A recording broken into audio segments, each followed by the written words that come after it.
Why does your assistant manager suggest that you increase your attack duties to a region of 4 or 5 to actually match the mentality that you're using? How many attack or support duties do you need for your tactic? Can all your players play on attack duty? In this video, we'll break down football manager duties and how they work. I will also figure out how to find the balance between defense, support, and attack duty. But first, you need to understand the different duties in football manager. You have the defend duty, the support duty, and the attack duty, and you also have a fourth duty, which is usually found in generic roles. This is the automatic duty. Now, beginning with the automatic duty means that the player that you select has the ability to switch between defense, support, and attack duties. Now, going over to the defend duty, this duty is normally reserved for defenders and sometimes defensive midfielders, but as we've seen before in Football Manager, there's actually a striker that has the defend duty. But the defend duty primarily means that the player's objective is just to defend. That is on the surface. Deep down, it also means that the player is going to not contribute to much attacking phases of play as often as all the other players in your team would. They will primarily act as a cover player to try and protect the defense. Now I just realized, as I mentioned the word cover, there's actually a fifth duty in Football Manager, which is reserved for defenders mostly,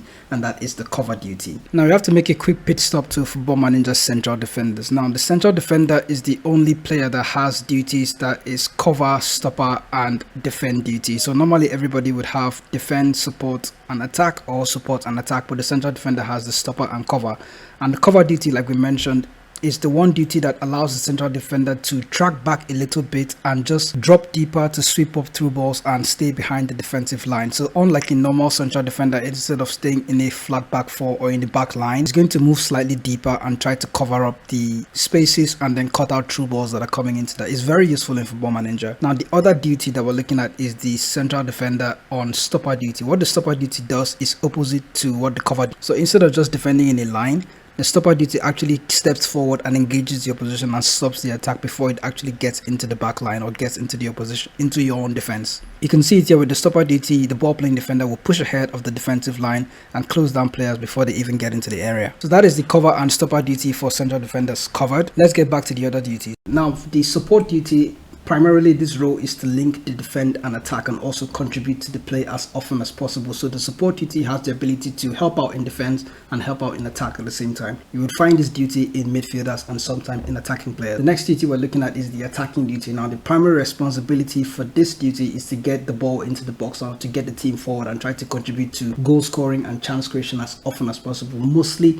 goal scoring and creating of chances. If the player is on attack duty, he will to some extent neglect his defensive responsibilities. That is an important part in Football Manager tactics that you have to remember. Now that we've seen all the duties in Football Manager, it's important to notice that most of the players have different duties, but in an ideal Football Manager tactic or in an ideal football tactic, defenders are meant to defend, midfielders are going to support, and then attackers are going to attack. But that is a very structured system, and in real life we don't really see systems like that anymore. The team is going to be separated and they will not play as a unit, and that is where team fluidity actually comes in. You see it in the bottom panel of your tactic, I think bottom left. You'll find it that the team fluidity, depending on the role and duty that you select, the fluidity either becomes structured or it becomes very flexible or very fluid. Now structured systems have more defined roles, like more players playing on defend or attack. That's where the team is going to be highly structured. But if the team has a lot of supporting duties, a few players playing on defend, a few players playing on attack, then most of the players playing on support duty, that's going to be a very fluid system. What that means is that the team would defend together as a group and attack together as a group. So you're going to see in a fluid system that you have a lot more wing backs contributing to the attack than they would in a structured system, and you're going to see a lot more wingers helping out in defend when there is a fluid system. If they're on attack system or a structured system, the wingers are going to concentrate on attacking, the fullbacks and defenders are going to concentrate on defending. Does that make sense? Now this team fluidity does affect the way your team defends or the way your team plays. That's why you can have a balanced tactic with the same player rules selected, but both tactics operate very differently. You have one that is slightly more defensive than the other, even though the tactic is the same with the same rules selected. So what is making one tactic more offensive or the other more defensive is the role or is the duty selection for the player rules that have been selected. So how many attack duties do you actually need in your tactic? So I'm not an expert, so I can't give you an exact number, but I will tell you the factors that actually affect the attack duties or support duties that you have in your tactic. One crucial factor is the team that you're playing against. If you're playing against a team that is much bigger than you, a much stronger team, you would tend to have a lot more players on support and defend duties in your tactic. Maybe a few players are going to be on attack. But if you're playing against a team that is smaller than you, a team that you're expected to actually win, a team that is expected to defend deep in their own box and try to protect themselves, you tend to have a lot more attacking duties in your tactic.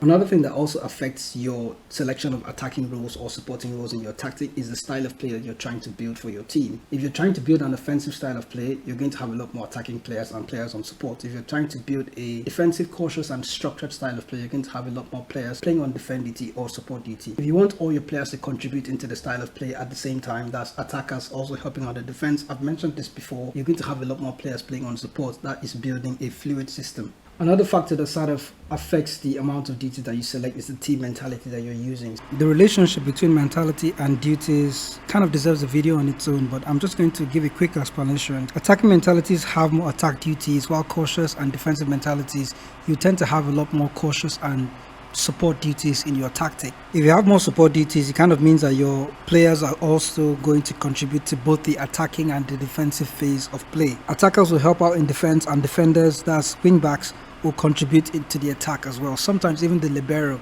would also contribute into the attack. So in truth, you can have as many as 7 players on attack duty. This to me is the highest, and I'll recommend that you don't go above 7 in having as many as attack duties in your tactic, because you need to leave at least 3 players defending in your tactic to try and form that defensive base to help you against counter attacks. Ideally, your defensive midfielders and your 2 center backs are going to be on defend duty, but you can always choose whoever you want to be on defend. So that's the brief explanation of Football Manager duties. So that's defend, support and attack duties. Thanks for enjoying this one. I'll catch you guys in more Football Manager videos like this. You can also check the channel for other videos that might interest you.